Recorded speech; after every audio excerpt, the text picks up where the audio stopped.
नमस्कार, मी Sheetal Nikam AWPL fighter. गेली ह्या आजींना दम्याचा त्रास चालू होता. त्यांच्याकडूनच जाणून घेऊया की गेली किती वर्ष झाले त्यांना दम्याचा त्रास होता आणि त्यांना आता आपले प्रोडक्ट घेतल्यापासून किती दिवसापासून आता फरक आहे त्यांच्याकडनं जाणून घेऊया. नमस्कार आजी, तुम्हाला किती दिवसापासून दम्याचा त्रास होता? 10 वर्ष झाली. 10 वर्ष झालं. तर आता तुम्ही आपली औषध किती महिने झाले चालू आहे तुमच्याकडे? महिना झाला. तर आता तुम्हाला किती फरक वाटतोय आपल्या औषधानं?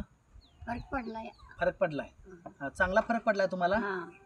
चालतं, ठीक आहे. ही किती दिवसापासून तुम्हाला? पहिले 10 वर्षापासून चालू होता, आता तुम्हाला व्यवस्थित बरं वाटतंय?